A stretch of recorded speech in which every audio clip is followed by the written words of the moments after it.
Bueno, buenas tardes. Hoy estamos con Julio Armas, doctor en medicina y especialista en medicina familiar. Ha estado en Héroes más allá del deber y también en Un doctor en mi casa, ambos de la cadena 4. Además, actualmente trabaja como médico adjunto de urgencias en el Hospital Vinalopó de Elche. Buenas tardes, Julio. Buenas tardes y muchísimas gracias por la presentación. A ti, a ti. La primera pregunta va un poco relacionada con la salud y el bienestar, siempre dentro del campo del coronavirus, y es que siempre hablamos de la higiene como un factor determinante en el nivel de exposición al virus. Pero yo te quería preguntar qué papel tiene la alimentación. Es decir, ¿existen hábitos alimentarios que podríamos seguir y que quizás estos nos podrían ayudar a ser menos vulnerables al virus? Hombre, yo creo que en general, cuando hablamos de la alimentación y la relación que tienen con el coronavirus, tenemos que tener en cuenta de que un peso elevado, o sea, el estar en un índice de masa corporal que nos lleve a un sobrepeso o una obesidad, será un factor de riesgo muy importante para desarrollar complicaciones asociadas con el coronavirus. Una alimentación adecuada siempre favorecerá que tengamos un sistema inmune pues, un poquito más fortalecido, y esto en determinadas situaciones sabemos que uno de los mecanismos de acción que tiene el virus es a través del sistema de las citoquinas, que son unos mediadores inflamatorios. Al tener un sistema, digamos, inmune más fortalecido por una alimentación adecuada, favorecemos que quizás de alguna manera la incidencia y la letalidad que tenga el virus sea menor. No significa que exista ningún medicamento per se que sea protector, o sea, que tomemos ningún alimento que sea protector, no.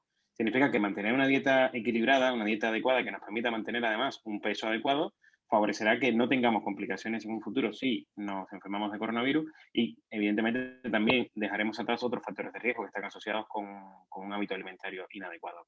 Tener un sistema inmune más fortalecido pues favorecerá que haya menos transmisión. Claro, el confinamiento además y la reducción de la movilidad también hace que las personas pues eso, se puedan mover menos. ¿De qué forma esto podría suponer un riesgo para los hábitos de vida saludable de las personas a medio o largo plazo? Está claro que lo que ha sucedido durante el confinamiento, incluso después del confinamiento, recordemos que hay muchas personas de riesgo que aún no se atreven a salir a la calle, ni siquiera llevando mascarilla, ni manteniendo la distancia de seguridad, y son personas que han pasado de tener una actividad física, digamos, leve, a tener una actividad física total y completamente nula, o sea, una actividad física reducida.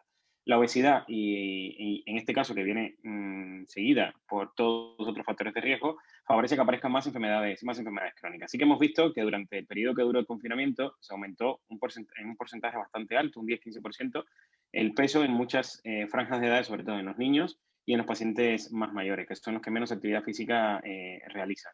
Esto trae como consecuencia que muchas enfermedades crónicas se descompensen, y estas enfermedades crónicas también son factores de riesgo para el coronavirus. Nos ha cambiado la vida desde que apareció este virus en nuestro ámbito. Y de esta manera nosotros también debemos cambiar la forma de afrontarlo. Lo que no significa que tenemos que limitar, es cierto, ir a sitios donde hay aglomeraciones, ir a sitios cerrados, pero para practicar deporte se puede perfectamente hacer al aire libre. Se puede hacer caminata saludable, se puede hacer carrera saludable, incluso se puede practicar otro tipo de deportes al aire libre. Entonces, favorecer el tener una alimentación adecuada y la práctica de actividad física deportiva, evitando el sedentarismo, favorecerá en un futuro a que muchas enfermedades crónicas estén compensadas, y a que una vez, si te expones y por alguna mala suerte te infectas de coronavirus, pues tengas una menor letalidad y una menor morbilidad, que es lo que se espera con este virus. Muchas personas también han visto bastante en riesgo el control del sueño, ¿no? Han sufrido un descontrol del sueño en este tiempo debido al estrés y entonces, ¿esto puede afectar en sus vidas diarias también a largo plazo? Sí, el sueño es uno de los pilares básicos para mantenerse saludable. O sea, mantenerse saludable no significa estar exento de enfermedades. La salud es un concepto que va un poco más allá de no tener enfermedades. Es decir, usted padece una enfermedad crónica y la tiene controlada, también es saludable. Con el tema del sueño, estamos garantizando durante unas 8 horas de sueño, que es la media que se recomienda de descanso diario. Si se puede ser 9 y 10, pues mejor. Pues se está favoreciendo que muchos de los procesos necesarios durante el resto del día, durante la noche, digamos que se estén recuperando en este periodo de sueño. Es cierto que la incertidumbre y la ansiedad que ha generado todo este periodo de confinamiento y todo lo que tiene que ver con el virus, me infecto, no me infecto, es letal, no es letal, me voy a morir, no me voy a morir, en determinados grupos de edades ha favorecido que aparezcan muchas enfermedades en el orden de la psiquis, o sea, muchos trastornos de ansiedad, depresión, o sea, digamos que son enfermedades reactivas, y también muchos trastornos del sueño, o sea, el insomnio de conciliación, el me voy a la cama y no me puedo dormir, o me voy a la cama y me duermo y a las 2 horas ya estoy despierto, con lo cual hay un sueño que no es reparador, y al día siguiente pues hay un día a día que tampoco es reparador. ¿Qué pasa con que el sueño no sea reparador? Porque esto favorece además otras cosas que son negativas, como por ejemplo, cuando usted no duerme correctamente, al día siguiente tiene más ansiedad por alimentos que tengan azúcar, eso son por hidratos simples, con lo cual usted va a comer más de forma incorrecta. Por otro lado, si usted no duerme correctamente, al día siguiente usted no va a tener energía para practicar deporte una hora y media, 2 horas, para hacer alguna actividad que le ayude a mantenerse en forma. Con lo cual, si usted el sueño, dentro de los 5 pilares básicos de la salud, el sueño no está, digamos, corregido, no es un sueño reparador, evidentemente el resto de los factores se van a afectar. Y, por otro lado, los ritmos circadianos, que son los que tienen que ver con el ciclo sueño-vigilia, nosotros estamos diseñados el organismo para tener un ciclo de sueño donde, como te explicaba antes, se produce la reparación de todos estos circuitos que después vamos a utilizar, y el sueño y el ciclo de vigilia, que es lo que estamos haciendo ahora, donde tenemos que estar más activos, necesitamos más energía, están muchos procesos funcionando. Si se invierten estos ciclos, los ritmos circadianos también se alteran, y esto puede traer como consecuencia que el sistema inmune sufra. Con lo cual, si usted tiene un insomnio pertinaz, o sea que es un insomnio persistente durante mucho tiempo, también podrá tener un sistema inmune un poquito más débil. Y esto, pues para el coronavirus, para nada es favorable. Haces alusión a eso, a la ansiedad, al estrés, etcétera. Esto puede suponer también un incremento considerable de los hábitos nocivos, como pueden ser, yo qué sé, el alcoholismo, el tabaquismo. En personas que antes no los tenían, ¿hay un riesgo real de ese incremento considerable? Totalmente. Muchas de las conductas que se producen de aproximación a las drogas y en general las conductas de aproximación a los hábitos tóxicos se producen en el contexto de una actividad de este tipo. O sea, cuando se encuentra uno estresado, cuando se encuentra uno en una situación vital que no tiene una solución inmediata, y una de las vías de escape para mantenerse aislado empiezan con que hoy me merezco una copa de vino, mañana me merezco pues una copa de cualquier otra bebida, y así todos los días te vas mereciendo cosas. Y cuando te das cuenta, todos los días consumes alcohol o empiezas con el hábito tabáquico que nunca había fumado, y de repente empiezas a fumar uno, dos, tres y estás fumando 20, y esto pues da paso a que puedan aparecer otras drogas, cannabis, cocaína y demás. Sí que es cierto que en personas vulnerables, en las personas vulnerables son las personas que se encuentran en este tipo de situaciones, pueden aparecer más el consumo de sustancias tóxicas, sobre todo el alcohol, que es un problema de salud bastante grave que tenemos en nuestro país, y el consumo de tabaco. O sea, el tabaquismo es una de los hábitos tóxicos, la que más muerte genera, digamos, a corto plazo, relacionado con enfermedades oncológicas, cáncer de pulmón, cáncer de esófago, cáncer de vejiga. Y no nos damos cuenta, pero la mayor parte de la población, una de las vías de escape que tiene ante la ansiedad es la hiperfagia, es comer, comer, comer, fumar, fumar, fumar, y por supuesto el consumo de alcohol, y ya menos frecuente, pero que también genera un problema, es el consumo de otras drogas. O sea, cambia, digamos, todos los hábitos de vida. Pasan de ser hábitos, digamos, que un trastorno de la psiquis, pero un trastorno no ya que haya pérdida de contacto con la realidad, un trastorno habitual que tengamos en una situación X, que estemos desbordados y estamos llenos de pensamientos intrusivos, pues nunca se debe canalizar a través de las sustancias tóxicas. Siempre se debe canalizar pues con la práctica de ejercicio físico, una dieta sana, conversar y hablar mucho, llevar a la psicoterapia, a las cosas que realmente nos van a sacar de ello, porque todo lo demás nos va a añadir más problemas. Pueden haber personas bueno, debido a toda esta situación estén descuidando síntomas de otras enfermedades a las que quizás está dando menos relevancia debido al coronavirus. Sí, esto es un problema, y es un problema además grave.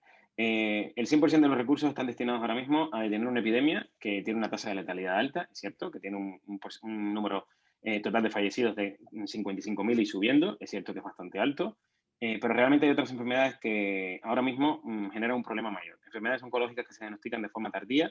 Hay un estudio que dice que hasta el 35% de esos pacientes que se le diagnostica un tumor de forma tardía tendrán más posibilidades de morir, o sea, de que se diagnostique digamos, en una fase final de la enfermedad, y, por supuesto, en una fase final de la vida.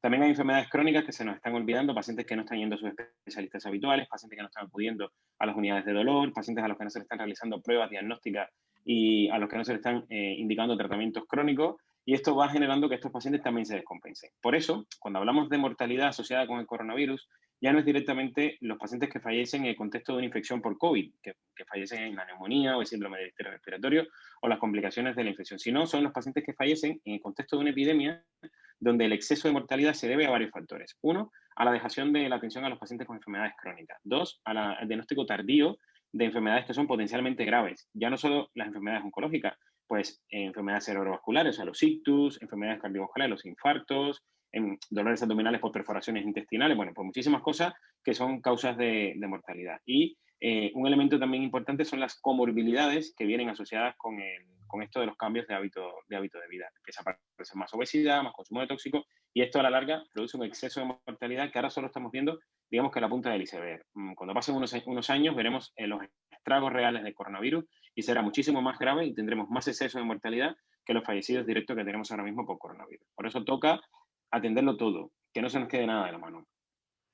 Entonces, entiendo que no es solamente las personas que se detectan tardíamente esos síntomas, sino también el sistema sanitario que no hace frente a tiempo a esos síntomas.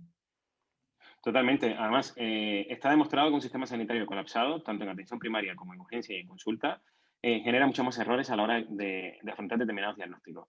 Si tenemos un sistema que está, digamos, preparado para atender 100 pacientes y de repente tiene que atender 300 con los mismos recursos, estás triplicando la presión asistencial y tienes los mismos recursos, con lo cual se incrementa hasta un 30% la posibilidad de cometer iatrogenia, de cometer errores en el diagnóstico. Y estos errores en el diagnóstico también provocan, a corto y a largo plazo, más mortalidad.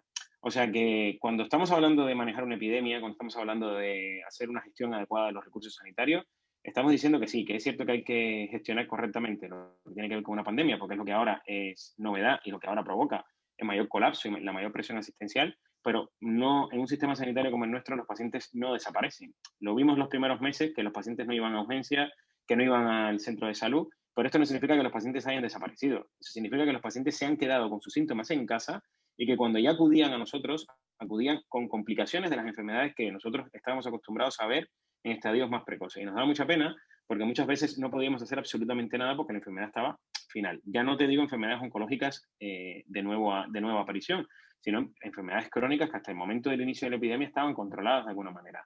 Y esto, pues, debemos tenerlo en cuenta a la hora de gestionar los recursos. Por eso pedimos que necesitamos tener recursos destinados al coronavirus y mantener los recursos destinados al resto de los pacientes que también necesitan una sanidad de calidad. ¿Porque crees que hay conciencia política respecto a la importancia del sistema de salud pública? Yo creo que los políticos se han basado en que España tenía el mejor sistema sanitario de Europa. No sé basado en qué, porque realmente nuestro sistema sanitario es un sistema sanitario que está basado fundamentalmente en el compromiso de las personas que trabajamos en él, más que en el compromiso político. Pero llevamos muchísimo tiempo diciendo que el sistema sanitario se nos ha quedado corto, que no era correcto que recortaran camas, que no era correcto que recortaran plantillas, que los contratos que tenemos ahora mismo son contratos en precario, son contratos de atención continuada, y esto ha generado que haya mucha fuga de profesionales, con lo cual el sistema está carente de profesionales, no hay recursos de sustitución y los que estamos asumiendo el trabajo de 2 y 3 a la vez. Esto, si los políticos no lo tienen en cuenta a la hora de diseñar sus proyectos y a la hora de diseñar todos sus planes, lo que va a traer como consecuencia es que haya más fuga de profesionales, haya menos profesionales disponibles en el sistema sanitario, haya más, digamos, disconfort con lo que hacemos en el día a día y esto aumentará necesariamente el colapso y, por supuesto, el malestar ciudadano. Es así, o sea, no funciona de otra manera. He visto que has subido por redes sociales hace poco una foto a Twitter de un centro comercial en la que se veía bueno, a gente que no hacía caso a las medidas de seguridad, a la del distanciamiento social, sobre todo. Y nada, te quería preguntar de quién crees que es el problema, si es de la gente que no está concienciada o si es realmente de la falta de controles, en este caso, en este centro comercial. Yo creo que nosotros ahora mismo tenemos 3 problemas fundamentales. Un problema que tiene que ver con la actitud política digamos, en la gestión de esta epidemia. No se ha visto unidad en ningún sitio, solo se ha visto disconfort, crispación y digamos que ha sido un acto total y completamente burlesco en cuanto a la política. La población no se lo toma en serio. Esto ha traído como consecuencia que la población empiecen a entender que probablemente no existe tal virus, que se trata de una treta política y esto a nosotros los sanitarios, que intentamos a través de la educación sanitaria que entiendan que estamos viendo pacientes en el hospital, que los pacientes están muriendo de verdad, que no es ninguna historia que esté contando a nadie, los políticos no se están inventando datos, nosotros lo estamos viviendo, que entiendan que no ha cambiado la situación con respecto a lo que pasó en el mes de marzo y en el mes de abril. Seguimos teniendo un virus que es altamente contagioso, seguimos teniendo un virus que en pacientes de riesgo y en personas mayores es letal, tiene una letalidad de un 12 y hasta un 13%. Seguimos teniendo problemas para evitar la transmisión del virus porque las personas piensan que con usar una mascarilla quirúrgica o usar una mascarilla higiénica se ponen un traje de superhéroe. No es así. O sea, usted cuando usa una mascarilla quirúrgica o usted usa una mascarilla higiénica, lo que está haciendo está limitando la propagación del virus, pero usted no se está ubicando dentro de una cámara hiperbárica. Con lo cual, usted debe mantener la distancia de seguridad, usted debe evitar sitios aglomerados que estén cerrados, donde no haya circulación correcta del aire. Con lo cual, ver un centro comercial un sábado así, en plena epidemia, en Murcia, que es de donde es la foto del centro comercial, que es una de las comunidades autónomas que más tasa de incidencia acumulada tiene en los últimos 14 días, no tiene ningún sentido. Pero sales del centro comercial y te paseas por cualquier cafetería y ves mesas de 10 unidas con otras mesas de 10 más y entonces en ese momento te das cuenta de que es que la gente no entiende realmente el problema que tenemos y no entienden que de esas reuniones familiares que se hacen con personas que no conviven en la misma casa, que se quitan las mascarillas y que se abrazan y que se besan, saldrán 5 o 6 contagiados. Que de ese centro comercial, aunque lleve usted la mascarilla, si a alguien le tose encima, si está a menos de 1,5 metros, la mascarilla no le protege del todo, con lo cual pues, de ahí saldrán también un 10 o un 15% de contagiados. Y de esta manera seguimos entonces teniendo casi 10.000 u 11.000 positivos de PCR al día, seguimos teniendo fallecidos en torno a 100, 200 en los días que más fallecidos hemos tenido, y es un desastre. Entonces, la OMS pregunta que qué está pasando en España. Pues ahí lo tienes. El 30% de los contagios se producen en el entorno familiar, otro porcentaje elevadísimo se produce en los sitios cerrados, como por ejemplo en bares, en restaurantes, en gimnasios y en sitios de ocio, que afortunadamente ahora están ya la mayoría cerrados, en centros comerciales también. Los colegios no tienen una tasa de infestación tan alta, pero también estarían incluidos dentro de los sitios donde se pueden producir la transmisión. Todos son sitios cerrados y mal ventilados. No es normal que te quites la mascarilla para estar en un sitio así. O sea, tú llevas mascarilla, por ejemplo, cuando estás al aire libre, tú estás caminando al aire libre, no tienes nadie alrededor y llevas mascarilla. Ahí podría ser hasta innecesario usar la mascarilla, pero bueno, está establecido por normas sanitarias que se debe usar. Y sin embargo, cuando llegas a un restaurante, te quitas la mascarilla y si te levantas al aseo, o si te levantas a la barra, o si te levantas a cualquier otro sitio, sigues con la mascarilla quitada. No tiene sentido. O sea, ahí debes usar la mascarilla. Y debes estar el menor tiempo posible.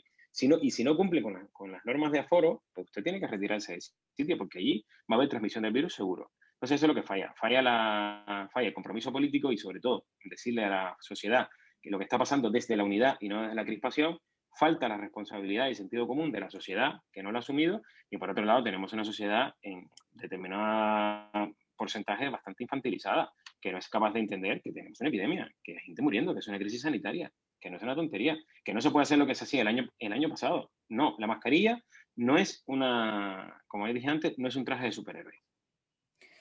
El desconocimiento inicial, además, hizo bueno, que a nivel institucional pues, se tomasen muchas medidas a favor de la salud que han ido perdiendo peso pues para primar la economía. ¿Crees que sería necesario volver a ese estado inicial de confinamiento absoluto? No, creo que no, porque además está demostrado en los estudios que se hicieron después del confinamiento que tampoco es la solución hacer un confinamiento. Yo creo que lo que tenemos que limitar es los sitios donde sabemos que se produce el contagio.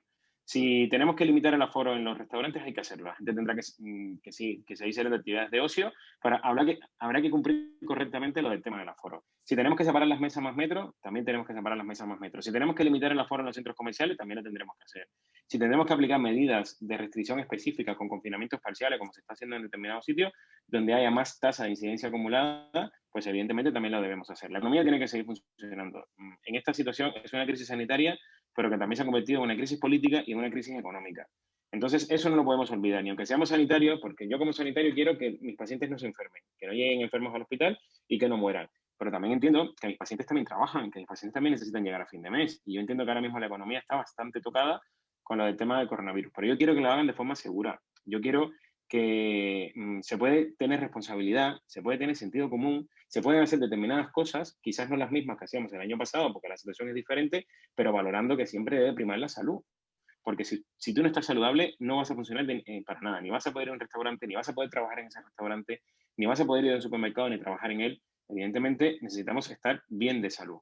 Con lo cual, eso es lo que ahora mismo debe primar, ¿no? Que la salud es importante, desde sentido común, valorando la economía, pero no puede primar la economía por encima de la salud, porque ahí tenemos un problema. Te he visto también en redes sociales bastante crítico con algunos compañeros en el sentido de que utilizaban los hospitales bueno, como pistas de baile o circos improvisados en referencia a vídeos que suben después por las redes. ¿Qué papel tiene esto de cara a la concienciación de las personas? Pues total y completamente negativo. O sea, es inconcebible que en un medio tan, digamos, serio y donde se hacen tantas cosas que ponen muchas veces en riesgo la salud de los pacientes y al final el objetivo es salvar vidas. No puede ser que estemos atendiendo a un paciente crítico y en una planta del hospital, quizás donde no tengan tantos pacientes, estén 4 o 5 profesionales sanitarios bailando, haciendo un TikTok y subiéndolo en las redes sociales. Eso es faltar a seriedad al trabajo. Yo creo que el compromiso como sanitario está con el paciente. El objetivo principal de nosotros, cuando ya estés en la categoría profesional que estés, es salvaguardar la vida del paciente. La vida va desde detectar una enfermedad precoz, de enseñarle hábitos de vida saludable. Entonces, no se entiende que se hagan ese tipo de manifestaciones que usted puede hacer en su casa si quiere. Se puede tener un buen rollo de compañerismo y demás, pero no hace falta subir un vídeo haciendo coreografías ni bailando en medio de una epidemia. Porque entonces nosotros que estamos intentando que la población entienda que estamos en una situación crítica, que tenemos un colapso, porque existe realmente colapso con la UCI, que no podemos ver patologías críticas que no sean coronavirus, porque tenemos las UCIs casi que llenas, porque la actividad quirúrgica se ha detenido, hay muchos pacientes esperando una intervención quirúrgica, y que de repente en las redes sociales veas un vídeo de 4, 5, 10 o 15, porque han visto también muchos, incluso algunos sin usar mascarilla, bailando y haciendo coreografía, no es para nada positivo para nuestro trabajo. Creo que no debería permitirse, es incorrecto. Porque además el personal sanitario es el que más ha estado en contacto con enfermos y lo ha vivido de primera mano. Entonces, yo también te quería preguntar, además, acerca de eso, cómo se afronta una situación así emocionalmente, cómo un médico afronta una situación así. Pues es muy complicado. Al inicio de la epidemia nosotros sabíamos lo que se había publicado, o sea, lo que venía publicado de China. No sabíamos correctamente cómo era la forma de transmisión, sabíamos que era respiratoria, los aerosoles, y empezamos a protegernos muchísimo. Yo aislé a toda mi familia, solo entraba en casa, estaba solo, y quizás en los momentos en cuanto más necesitaba un abrazo, o en cuanto más necesitaba una palabra de apoyo, en cuanto más necesitaba pues eso, una reunión familiar para ver cómo te ha ido el día, pues tenía a mi familia lejos, porque yo no quería exponerlos a lo que yo me exponía día a día. No teníamos los recursos necesarios para protegernos al inicio, y la verdad es que lo vivimos con muchísima incertidumbre, con muchísima ansiedad y con muchísima tristeza al ver que muchos pacientes fallecían y nosotros no podíamos ofrecer absolutamente nada. Entonces, empezamos a exigir que se nos hicieran test, empezamos a exigir que tuviésemos los equipos de protección individual adecuados.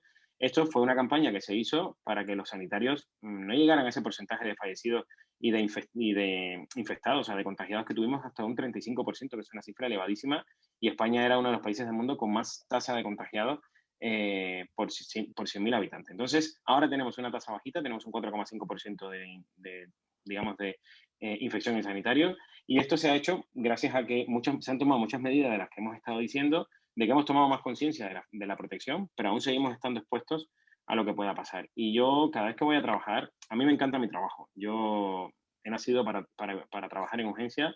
A mí me gusta mucho el trato con el paciente, intento siempre tener una sonrisa, aunque por dentro esté total y completamente destrozado, pero sí que te digo que arrastro mucha falta de motivación, porque ahora también hay una corriente en las redes sociales y en la vida propia de, digamos que criminalizar a los sanitarios, porque nos han puesto como que somos los responsables de las restricciones, como que somos los responsables del uso de la mascarilla, y no lo somos. Solo queremos que los pacientes no se enfermen, solo queremos que si se enferman no se compliquen y que no se mueran, y somos los que vamos a estar cuando nos necesiten, en el momento en el que nos necesiten.